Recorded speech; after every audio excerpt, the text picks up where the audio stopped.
Storytime, Evoluzione Radio. Amici dei social e di Radio Canale Italia, vi do il benvenuto a Storytime, dove le storie sono le protagoniste. Io sono Damiano dagli studi di Bologna e voglio dare il benvenuto a Francesco Gallanzi, vicepresidente del Bonsai Club di Ravenna. Ciao Francesco. Ciao Damiano e ciao a tutti. Sono Francesco Gallanzi e oggi ho il piacere di parlarvi di una delle passioni più belle e direi più pazienti che esistano, l'arte del bonsai. Ma parlaci un po' di te, Francesco, e soprattutto dell'associazione, di cosa fate. Certo, faccio parte della Bizantina Bonsai, l'associazione di Ravenna che si prefigge di divulgare l'arte bonsai. Siamo una quarantina di soci e settimanalmente ci troviamo per condividere esperienze tecniche e naturalmente per prenderci cura dei nostri bonsai. Ho l'onore di essere il vicepresidente e da quasi 30 anni pratico il bonsai. Nel 2011 ho conseguito il diploma di istruttore alla scuola d'arte bonsai dopo 8 anni di corsi tenuti da maestri giapponesi. Nel tempo ho scritto anche 4 libri. 2 raccontano il mio percorso formativo. Uno invece sono i miei articoli pubblicati su una rivista specializzata. Il quarto è un manuale dedicato a chi affronta il bonsai per la prima volta. Non li trovate in libreria, li ho scritti per mio gusto personale, per gli amici e per i miei appassionati. Nel frattempo ho anche creato un mio canale YouTube, Bonsai per Sempre l'ho chiamato, e in questo canale faccio vedere alcune mie lavorazioni e parlo un po' anche di cultura del bonsai. Certo, bravo, intanto così ti tieni anche super impegnato, immagino. Bisogna essere impegnati. Assolutamente. Ma invece io vorrei partire da una curiosità. E qual è la cosa più sbagliata che ti senti di dire sui bonsai? Avrei una classifica di queste cose qui. Posso immaginare. Io li chiamo luoghi comuni e miti da sfatare. Il primo è, spesso sento dire, ho avuto un bonsai ma è morto. Ricordo a tutti che il bonsai è una pianta viva e come tale la dobbiamo trattare, non è un soprammobile. Quindi dobbiamo dargli la luce solare, nutrirlo, e tutto questo lo dobbiamo fare sapendo che proprio è un albero vivo. Certo. Il secondo è un altro classico, non ho il pollice verde. Nessuno è nato imparato e quindi occorrono pazienza, curiosità e tutto è fatto. L'ultimo, quello che mi fa un po' sorridere, è i bonsaisti torturano le piante. Al contrario, i bonsaisti conoscono la natura, la amano e la rispettano. Quando fanno delle lavorazioni, tengono conto dei tempi e delle possibilità dell'albero. Di fatto lo si accompagna in una via e si dialoga con l'albero. Che bello questo che hai appena detto, ma soprattutto è un'arte quella del bonsai, quindi chi pratica quest'arte deve conoscere le piante, quindi quest'ultima cosa che hai detto, che i bonsaisti maltrattano le piante, anch'io non sono d'accordo, nel senso che essendo un'arte è quasi è una vera e propria professione, perché curare un bonsai non è così semplice, quindi ci vuole della cura vera e propria. Sì, ci vuole della cura, un po' di pazienza e poi quando come me diventa una passione è solo gioia. Certo, ma quando nasce questa arte, che poi è un'arte così raffinata? Le origini del bonsai sono molto antiche. Nasce in Cina nella notte dei tempi, direi. Ci sono le prime testimonianze, risalgono addirittura al 706 d.C.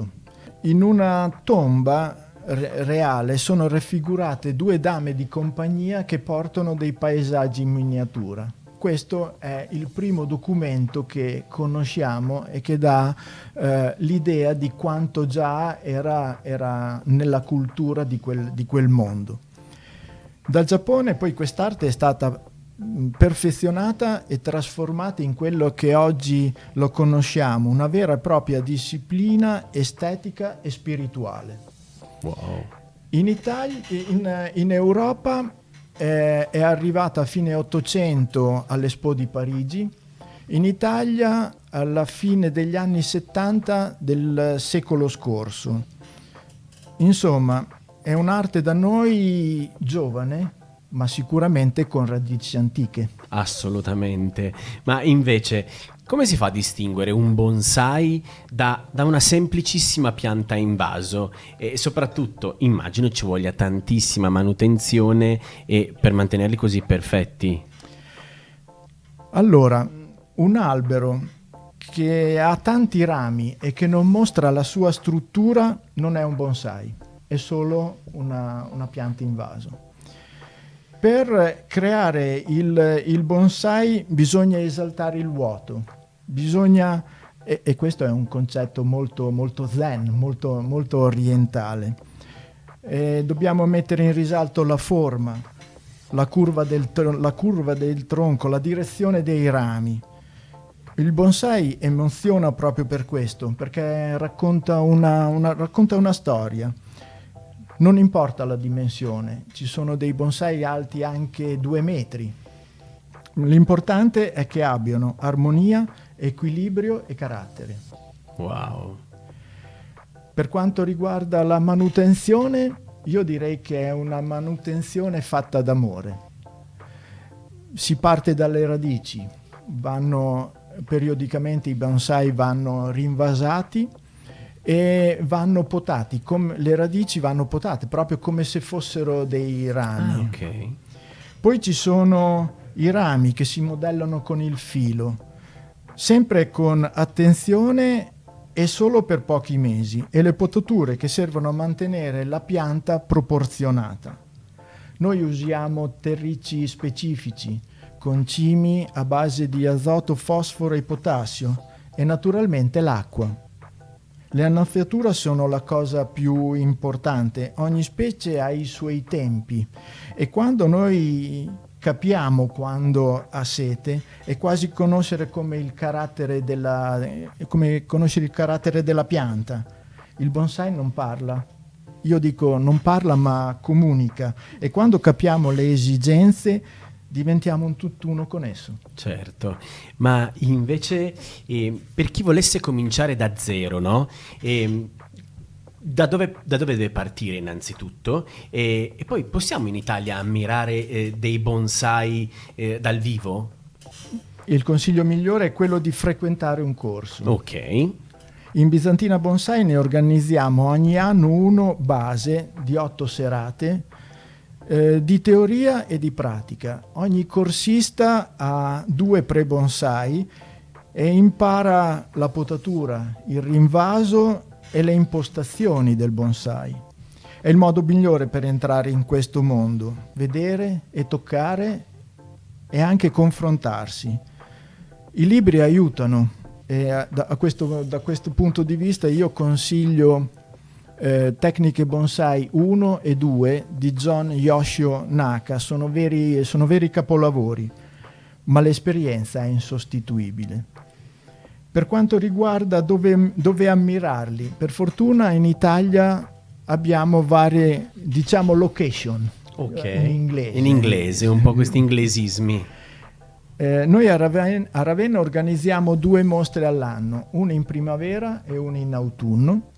Se pensiamo all'Italia, mostre di livello nazionale, ricordo Arco Bonsai a fine aprile in provincia di Trento, e la Crespi Cup a Parabiago vicino a Milano.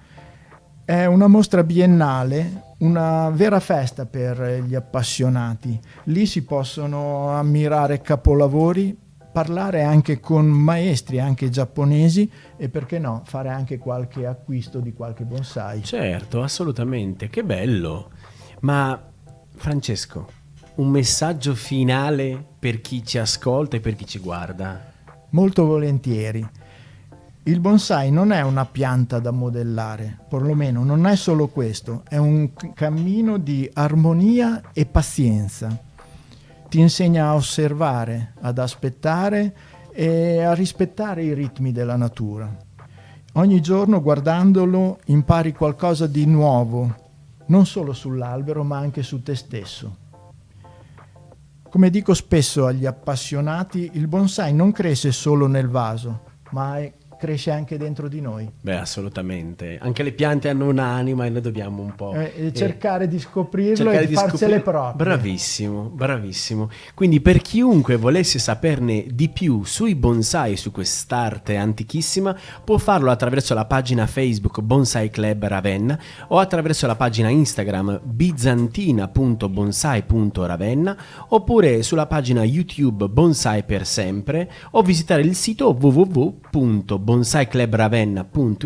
o scrivere una mail a info@bonsaiclubravenna.it. Francesco, io ti ringrazio per essere stato ospite ai microfoni di Storytime. Sono io che ti ringrazio e ringrazio tutta la redazione di Storytime per avermi dato questa per me bellissima opportunità. Ciao e buon bonsai a tutti. Grazie a te e invece a voi amici ascoltatori io do appuntamento alla prossima storia. Ciao. Storytime. Evoluzione Radio.